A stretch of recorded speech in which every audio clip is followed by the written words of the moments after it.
I'm Matt Murphy. I'm at Razor's Barbershop, and you're watching Anthony Shaves the World.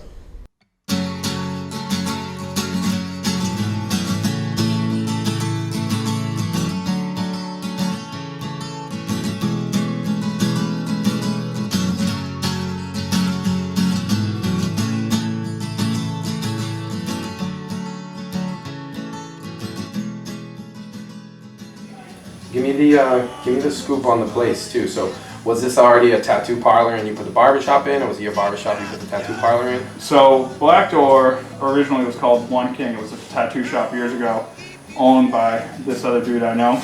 And me and Miles, the tattooer that owns the downstairs, he took over the shop when the original owner of One King moved. And the dudes at the barbershop down the road used to call it Black Door, just because they didn't know the name and the door was black. So he kind of played off of that, and eventually some people left and they moved everything downstairs.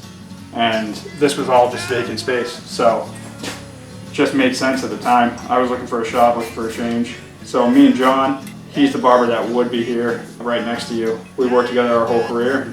We came in and made it our own. How long's the shop in here? 2.5 years. It's like the perfect combination of, with tattoos and barbering. Feels like Maine is pretty receptive to that stuff though, right? It is, and surprisingly we're the only one. Zoning can be tough, but this situation was kind of ideal because we couldn't be more separate. We're on another floor, so like I said, it just kind of made sense. Well, I like that you have to walk through the tattoo parlor and get up to the barbershop. Tried to make it pretty clear with the signage and everything where you're going, but people still will just walk in and talk to them and be like, hey, I'm looking for a haircut, and they're sitting there tattooing. And they're like, oh. Do you get a lot of the clientele that come in when they're getting a tattoo to come up? Sometimes, but we're busy, so it's mostly running on appointments, and eventually though you'll get the person that's like, oh, getting a tattoo and a haircut in one day, it's just something I want to do. They'll come in, get a shave, whatever. I would say the barbers here are probably more guilty of getting tattooed and getting haircuts in the same day. Well, it's pretty dangerous having it downstairs. Right. Yeah, I waited till I had enough before I opened up here. What's the clientele like? I mean, Garrett's obviously the coolest. We get a lot of punk rock dudes. We get a lot of old school haircuts. We're lucky. We get a lot of cool people. And then, at the same time, we cut a lot of law enforcement. We have just a lot of everything here. But Portland's on the map. It's coming up in the world. Well, I think people who aren't from New England probably don't think of Maine as like a hip, cool, fun place to be, right? Absolutely, yeah. We don't, contrary to popular belief, ride snowmobiles to work. Just the dog sleds, right? That could be different, but when you just look at the amount of breweries, new businesses that are opening, it makes sense.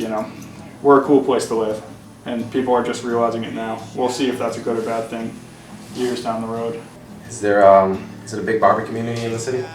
It's pretty tight knit, and I mean, when I started cutting hair around here, I'd say there was probably 2 shops that did fades, and now I couldn't tell you how many there are.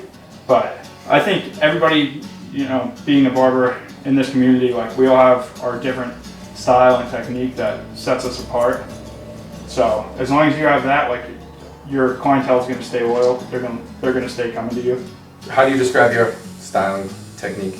Just the classic cuts, man. I mean, I like doing a lot of longer hair. I like doing haircuts like I'm doing right now. I like to take my time and do things differently. And I think when I developed a brand up here, the most important thing to me was giving someone a full service haircut and really taking care of my clientele, which I feel like a lot of people weren't really doing yet up here. Just doing every single thing I knew how to do to give my patron the best haircut possible. Whether that meant taking an hour when everyone else was taking 20 minutes, or adding a hot towel at the end, or sectioning out the hair, whatever it was. And I think that kind of helped diversify me and allow me to eventually open up this barbershop and give all these knuckleheads jobs. So. You have this classic style down. Nobody around is doing it like you're doing it. Hey, I'm just glad that people enjoyed watching me cut hair.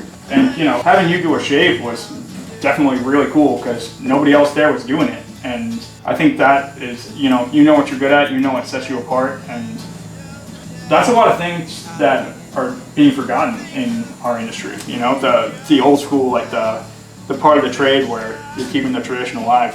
People just aren't paying attention to as much as they need to be.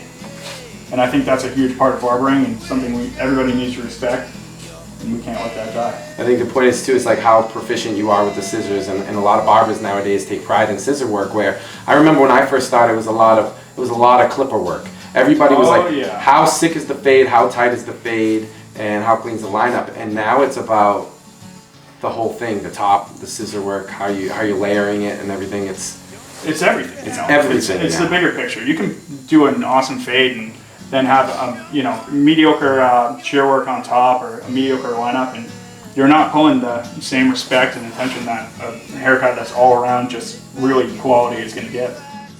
We ain't got nothing else to do.